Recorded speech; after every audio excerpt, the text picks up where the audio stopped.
to I Know a Guy Bicycles, Hanging Out with a Guy series. This is Justin, the guy. So I'm going to pack up this wheel. I have wheels on my website for sale, and a lot of them are singles. Reason being is when I refurbish road bikes, it's kind of like a byproduct. What I do is I'm matchy-matchy. Let's just get to it. I'm just matchy-matchy. I like to find the right parts that fit the vintage and stuff. Anyway, a lot of the bikes, or not a lot of them, but some of the bikes that I get have mismatched wheels, or they have a damaged rear or damaged front. So I just don't replace the front and rear separately. What I would do, or you would do in a regular shop setting, because you can't find the match, and then the opportunity at most bike shops will either sell you a single wheel or a wheel set. Well, when I'm refurbishing a road bike, if something's wrong with the wheels, I have extra set of wheels that I would put on this as a set so they match. So by and large, what happens, I get a lot of singles and mostly fronts, but and you can see back here, I got a little pile that I'm working through trying to either figure out, fix, or clean up, and those most likely will be sold, and half of them are damaged. So I'll have to figure out what to do with those. But I do get some extra wheels that from that situation where I have for sale. So this is one that was sold on my website. And like I've showed how to pack up bikes, I'm going to show how to pack a wheel. It's the same kind of philosophy behind it. I want to make sure that it's secure and gets to its destination safely. Wheels are a lot easier to ship than bikes for sure, obviously, since it's just this guy here. But there's a few things that I do that most, even manufacturers don't do for protection or secure the wheel inside the box. So first, I do basically a big old layer of bubble wrap. One of the reasons for this, you may have seen this in the previous videos, it helps, first protect the wheel a little bit. Obviously, it doesn't cover the whole part of it, but what it also does is enable me to secure a piece of cardboard over both of the ends here. These are pokey out deals. They will poke out of the box because they get crushed, and shipping's not kind on boxes. So I do everything I can to protect them as much as possible. Before I do that though, my little trick is I would swap out a lot of tires too. So I'll have a whole bunch of tires that are basically worn out. So I'll throw these guys on there as an added protection for shipping. Oh, dumped my little pile of tidbits. But anyway, this extra tire will protect the rim from any kind of front-on damage inside that box. It's probably overkill, but to rest assured, just to make sure that it's safe. So, like every mishap in every shop, there's a mess always going on somewhere. Sorry, I am human, and as stated before in my other videos, this is just straight up raw. So we got this guy here, and also I ship over there quite a bit too, my little ship area. So I knock stuff off over here more. So anyway, so yeah, we got that going on. So I take corners and tape these up to secure that bubble wrap around the wheel. So I protected the rim, and now I'm giving the surface area a little bit of protection. And when I get these wheels, I do the same thing that I did with that other wheel video. I clean them. I go through them, I inspect them, I true them, I adjust the hubs if need be, and make sure they're ready to go. I'm not going to sell a wheel that's damaged. There's no reason for that. So I do everything here. It's all clean and inspected. This one's actually pretty much in mint condition due to the fact that it was a trainer wheel on the bike that I got, which didn't match the front. And the rim surface was never used. So that's a pretty good situation for somebody. And this has actually turned out to be a pretty good wheel. It's got a 105 rear hub, and what else was there? Mavic rim, hardly used. Oh, used up packing tape roll. Fits right over there just perfectly. Kind of protects that freehub body. Not that it needs a lot of protection, it's just, you know, hey, what the heck, why not? Goes there, and we go to the other side.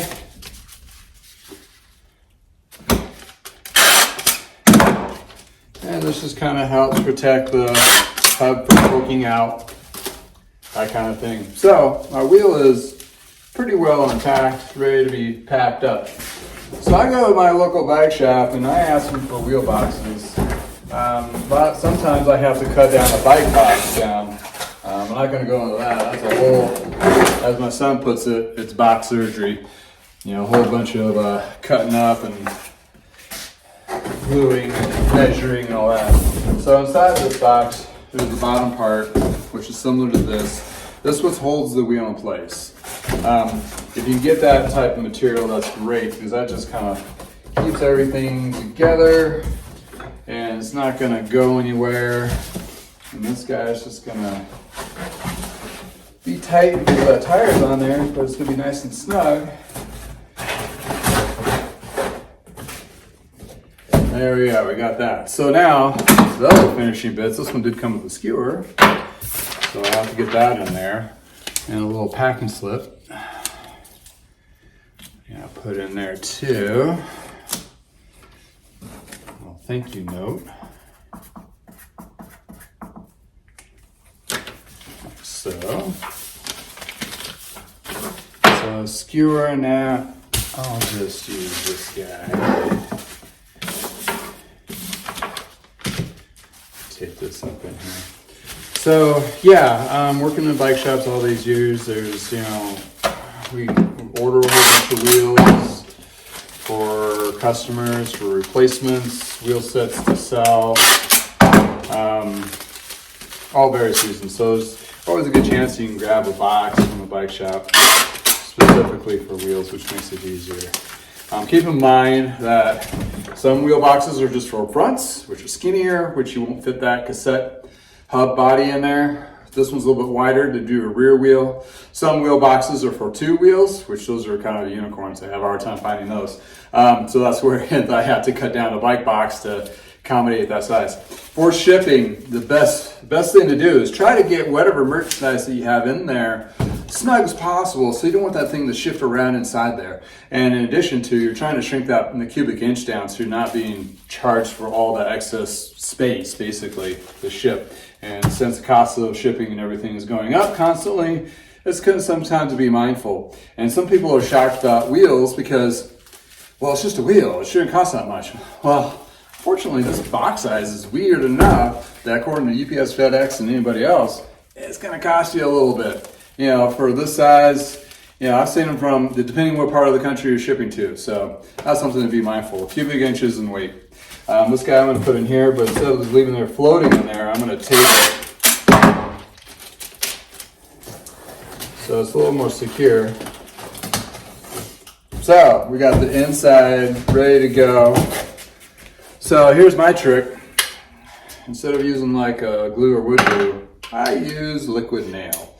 And I've had some people say, oh, I can't get the box open. Well, that was on purpose because I don't want these things pop opening during shipping. So I've decreased how much I use so they're not as securely glued down, but I make sure this thing is not going to come out while in shipment.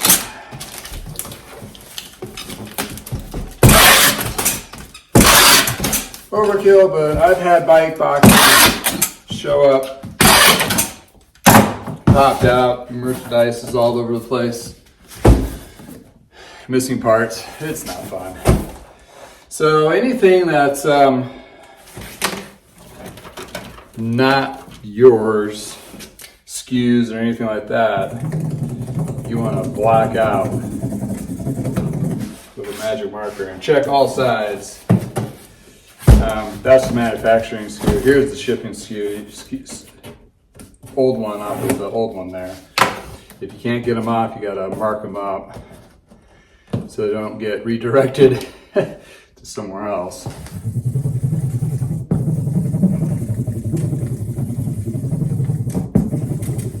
And shippers don't mind too much reusing those. So my box is prepared. Always put on a to and from. Don't always rely on just the shipping label itself. Sometimes those shipping labels get boogered up during the shipping process. So it's always good for them to have an extra form of contact, which is huge, especially during holiday seasons and so forth. So there's that. Now, I measure. So, and always round up. So this is like 25 and a half. It's 26. If you don't, they will do an audit. And then you'll get another ding bill. 26. So this one's basically 25 and a half, 25 and a half, and 6 and a half. So I did 26, 7, and 26 just to make sure I fit in that spectrum. I'll weigh this out, and it's probably like 5 pounds, but I have a scale, so I'll weigh that out. So that's basically what I do to get them ready to ship. It's nice and secure. It's gonna survive the drops and the falls and everything it goes, and those little boxes take off on these guys when they're coming off the truck. So best you can to secure them. It's secured sideways. Not to say that stuff can't happen still. And these guys, it has a big old sign on the side. Put it this way, they're gonna lay it down this way. It's just how it goes. So anyway, that's the insights of how I pack up a wheel and other parts when I ship them out. And just a little knowledge of how do I get these extra wheels? Why do you have extra wheels? That's a part of me trying to make things matchy-matchy, and it's a byproduct of what I do. Primarily, repurpose you guys. Nice little road bikes for people to ride. So anyway, if you like these videos, subscribe to my YouTube channel. I do have affiliate links for parts and tools and stuff that I use in the comments below. Thanks for hanging out with me. Have a great day from the garage. See you next time.